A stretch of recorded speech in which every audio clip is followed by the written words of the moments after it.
Estamos grabando esto un 4 de enero, pero, a ver, todo nuestro foco hoy está puesto en mañana, en el 5 de enero, y es que tenemos en las manos un material muy particular que marca esa fecha como un antes y un después, como el día cero para una transformación total de la perspectiva financiera, sobre todo de cara al 2026.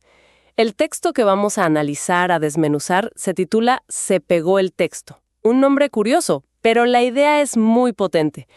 Propone un método para una reconstrucción, que es tanto de bolsillo como de espíritu. La premisa es un martillazo, de verdad. Dice que las pérdidas, las quiebras, los malos negocios del pasado no fueron fracasos. Fueron, y cito, la demolición controlada y necesaria para limpiar el terreno y construir algo inmenso. Así que nuestra misión hoy es meternos en la cabeza de esta mentalidad. El texto la llama supermillonaria. Es una mezcla fascinante, porque toma la sabiduría de Proverbios, eso de que con sabiduría se edifica la casa, y la fusiona con toda la filosofía de Napoleón Hill. Vamos a ver qué sale de ese cóctel. Y es clave entender algo desde el principio. Esto no es una guía de inversión tradicional, ¿eh? No vamos a hablar de acciones ni de cripto. Lo que este documento explora es la simbiosis entre la riqueza espiritual y la material. La tesis es radical. Una es la estructura invisible que sostiene a la otra. Si intentas construir una sin la otra, pues todo se viene abajo. De acuerdo, empecemos a desempacar esto. Porque la primera idea es potentísima. Dice que cualquier golpe financiero del pasado, por duro que fuera, hay que verlo como la limpieza del terreno, para construir un rascacielos de oro en 2026. Me gusta que no se enfoca en lamentar los ladrillos caídos, sino en celebrar la oportunidad de construir de nuevo. Pero esta vez con una sabiduría nueva. Exacto. Y no es solo pensamiento positivo vacío, ¿eh? Lo ancla directamente en Napoleón Hill.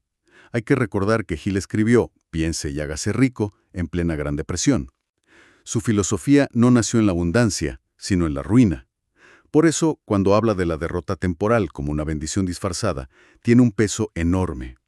El texto lo interpreta de una forma brillante. La derrota te obliga a aprender, a adquirir un conocimiento que en tu zona de confort jamás habrías buscado. O sea que, siguiendo esa lógica, si perdiste dinero, no solo perdiste dinero, pagaste una maestría carísima en cómo no hacer las cosas. Precisamente. Y la analogía es muy gráfica. Las deudas, las pérdidas, no son un hoyo, son el sótano que excavas. Y mientras más profundo ese sótano, más altos pueden ser los cimientos. Es un reencuadre total. Ojo, no es una invitación a fracasar. Es una técnica de resiliencia. Si el golpe ya pasó, tu única jugada inteligente es redefinirlo como una inversión. Y esto aterriza en algo muy concreto, un cambio de identidad. El texto insiste mucho en dejar de identificarse con el saldo de la cuenta, porque ese número sube y baja. Propone empezar a identificarse con algo que no fluctúa, la capacidad de la mente para generar valor. Es pasar de una validación externa a una confianza de acero en tu maquinaria interna. Y ahí es donde le da un valor casi sagrado al error. Una de las frases más chocantes es una invitación a agradecer la quiebra. Suena locura, ¿no? Pero la lógica es, sostiene que esa experiencia te da una visión de rayos X. Te permite ver las grietas estructurales de tus planes antiguos. Te convierte en un inspector de obras de tu propia vida. Y con ese conocimiento, ahora sí puedes construir una fortaleza de riqueza inexpugnable. El fracaso no es el fin del juego, es la data que necesitas para ganar la siguiente partida. Ok, aquí es donde la cosa se pone, para mí, realmente interesante y un poco etérea. El texto introduce el concepto de riqueza espiritual como el arquitecto invisible. Me rompe un poco los esquemas, porque va en contra de todo lo que nos enseñan, que es primero la plata, después vemos lo demás. Aquí lo plantea al revés. ¿Cómo defines esa riqueza espiritual? ¿Es fe? ¿Es confianza? ¿Qué es? Es una gran pregunta porque es el pilar de todo. La define como a la convicción absoluta en tu propio genio creativo. La capacidad de ver abundancia donde ahora, solo hay escasez. Y la metáfora que usa es, en mi opinión, brillante. Dice, la riqueza material, el dinero, es la decoración del templo. La riqueza espiritual es la estructura de concreto y acero que lo sostiene. La lógica es simple. Puedes tener la decoración más lujosa, pero si la estructura es débil, al primer temblor todo se cae. Y al mismo tiempo, una estructura de concreto sola, sin decoración, es un edificio gris. Inhabitable. Se necesitan las dos. Exacto. El templo está incompleto. Lo que esto significa, en la práctica, es que tu clima espiritual interno determina tu prosperidad, no el clima económico externo. Puedes estar en medio de la peor recesión, pero si tu estructura interna es sólida, encontrarás la manera, no solo de sobrevivir, sino de prosperar. De esta idea se desprenden otras que suenan aún más místicas, ¿no? Habla de tener una mente maestra con el Creador, como si tuvieras una junta con el universo, o de encomendar las obras al gran arquitecto, confiar en que cada pérdida fue una poda estratégica. Tengo que admitir que para alguien que está ahogado en deudas, esto puede sonar a humo. ¿Ofrece alguna forma de aterrizarlo, de hacerlo una herramienta real? Sí, y es crucial que lo haga. Lo aterriza en 2 herramientas muy concretas. La primera es la autosugestión, que es Puro Napoleon Hill. justo. Instruye a la persona a repetir, sentir, vivir la posesión de su fortuna como si ya fuera un hecho. No es desear, es declarar. Y la segunda herramienta la saca de Proverbios, la prudencia. Pero la redefine de una forma muy particular. Prudencia es la disciplina de no hablar de carencias. Es un control total del lenguaje. Cada palabra que sale de tu boca debe decretar la victoria financiera. Se acabaron las quejas. Cada conversación es una oportunidad para construir. Es un cambio de narrativa personal. Radical. Y eso me lleva a la siguiente pieza del rompecabezas, la mentalidad. El texto traza una línea muy clara entre lo que llama la mentalidad de inquilino y la de dueño. El inquilino espera que las condiciones cambien, que el dueño arregle los problemas. Exacto. Vive en una realidad que no le pertenece. El dueño, en cambio, se hace cargo. Dicta sus propios términos. Esa es la prudencia de la que hablaba entonces. Y esa soberanía mental es el motor de la persistencia. De nuevo, vuelve a Hill y a su analogía. La persistencia es para el carácter lo que el carbono es para el acero. La interpretación que hace el texto es brutal. Las pérdidas, los fracasos, no te debilitaron, te estaban templando. Cada golpe añadió una capa de carbono a tu voluntad, para que en 2026 seas irrompible. Ok, tienes la mentalidad, la persistencia. Pero un dueño necesita herramientas, conocimiento para construir. No basta con la actitud no. Totalmente. Y es un punto clave.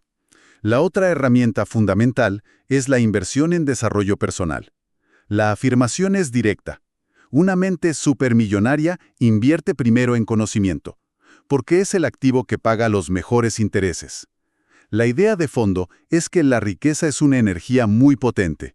Si la viertes en un contenedor frágil, una mente no preparada, lo más probable es que se rompa. Por el ego, el miedo, la mala gestión. La riqueza solo fluye y se queda en una mente que es lo suficientemente grande para contenerla. Y supongo que esa construcción no se hace en solitario. Imposible. Y aquí el texto se pone muy directo, para algunos hasta polémico. Habla de la necesidad de limpiar tu círculo social. Espera, eso suena muy duro. ¿Sugiere cortar lazos con amigos o con familiares que se quejan? ¿Cómo se hace eso sin convertirse en una persona insensible? Es una excelente pregunta. Y creo que la metáfora arquitectónica ayuda a entenderlo. No se trata de demoler puentes con todo el mundo. Se trata de entender que no puedes construir un rascacielos si pasas todo el día con gente que solo sabe construir chozas de quejas y lamentos. No hablan tu idioma, no entienden tus planos. El texto no sugiere abandonar a la gente, pero sí ser muy consciente de quiénes son tus arquitectos consejeros. Tienes que rodearte de otros arquitectos de la fortuna, gente que hable tu lenguaje. Es una cuestión de higiene mental. Tu entorno debe nutrir tu proyecto, no sabotearlo. Entendido. Entonces, tenemos el reencuadre del fracaso, la estructura espiritual, la mentalidad de dueño y la curación del entorno. Pero el texto es muy específico con la cronología. pinta a 2025 como el año de los planos y las pruebas de resistencia, y a 2026 como el año de la construcción acelerada. ¿Por qué esa distinción? ¿Qué cambia en 2026? Según la fuente, lo que cambia es que después de un año de preparación interna, el 2025, en 2026 aparecen lo que llama materiales de construcción premium. Y no se refiere solo a capital, habla de 3 cosas: nuevas tecnologías, la posibilidad de alianzas estratégicas y, lo más importante, una conciencia expandida. Conciencia expandida. Suena a que comiste hongos en el desierto. ¿Qué significa eso en términos prácticos? Se ríe. En términos prácticos, significa que la madurez espiritual y el conocimiento que adquiriste en 2025 te permiten ver oportunidades donde antes solo veías problemas. Es como si te actualizaran el software del cerebro, y de repente puedes procesar la realidad con una claridad muy superior. Cosas que en 2025 te habrían parecido demasiado arriesgadas, en 2026 las ves como el siguiente paso lógico. Es esa preparación interna la que desbloquea lo externo. Y el tono del texto se vuelve muy urgente de cara a esa fecha. El 5 de enero es el pistoletazo de salida de la carrera hacia el primer millón. Para sostener ese ritmo usa otra metáfora que me pareció muy buena. La esperanza es el andamio. Es lo que te permite seguir trabajando en las alturas de tu visión. El gran peligro es bajarse del andamio por el vértigo de los desafíos temporales. Y ese vértigo nos lleva a una de las tensiones más interesantes del texto, el equilibrio entre la acción y la paciencia. Por un lado exige diligencia, ejecutar con velocidad, pero por otro exige hacerlo sin ansiedad. Describe la ansiedad como el ácido que corroe el acero de la fe. Pero ahí está el gran dilema, ¿no? ¿Cómo trabajas con urgencia, sobre todo cuando tienes las cuentas por pagar y la presión encima, sin sentir esa ansiedad que te corroe? Parece casi sobrehumano. La solución que propone es un cambio de foco. Es la idea de enamorarse del proceso de construcción, no de la vista desde el último piso. Es trabajar con una paz interna casi desafiante, confiando en que si los planos son correctos y los materiales son buenos, el edificio va a subir. De hecho, llega a decir que si lo haces bien, observas cómo el edificio de tu riqueza sube solo. Es el concepto del momentum, pero aplicado a las finanzas y a la espiritualidad. Bueno, hagamos una recapitulación del plano. Lo que hemos desglosado es una filosofía completa para 2026. Una que empieza por dinamitar la idea del fracaso y usar sus escombros como cimientos. Luego, construye una estructura invisible de convicción espiritual, una mentalidad de dueño. Para después levantar un imperio material. Cada pensamiento, cada palabra, es un ladrillo de oro puro. Exactamente. Y la conclusión es que el 5 de enero no es una fecha mágica, es un símbolo. Es el día en que conscientemente se decide poner la piedra angular de ese nuevo edificio. El momento de dejar de ser una víctima para convertirte en un edificador de destinos. Y la meta final no es solo una cuenta bancaria abultada, es una riqueza integral. Plenitud financiera, espiritual, mental, en todas las áreas. El edificio completo, decorado y a prueba de terremotos. Me quedo con una de las frases más provocadoras del material para cerrar.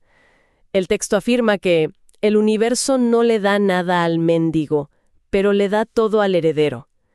Y me hace preguntarte, partiendo de esta filosofía, ¿qué crees que distingue las acciones diarias de un heredero de las de un mendigo?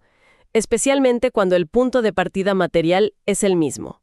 O sea, cuando la cuenta está en cero. ¡Qué buena pregunta! Yo diría que la diferencia fundamental está en el origen de la acción. El mendigo, en esta metáfora, actúa desde la necesidad y el miedo. Su pregunta es, ¿qué puedo obtener del mundo para sobrevivir hoy? Cada acción es reactiva. El heredero, en cambio, actúa desde una identidad de abundancia, aunque no la vea en el banco. Su pregunta es, ¿qué valor puedo aportar al mundo hoy sabiendo que mi herencia es inevitable? Actúa con un propósito creativo, no por desesperación. El mendigo busca migajas. El heredero, aunque no tenga nada, ya está diseñando el banquete. Esa es la diferencia que, según este texto, lo cambia todo. Ahí queda la reflexión. Actuar no desde lo que falta, sino desde la certeza de lo que se está construyendo. Una idea poderosa para empezar a edificar este 2026.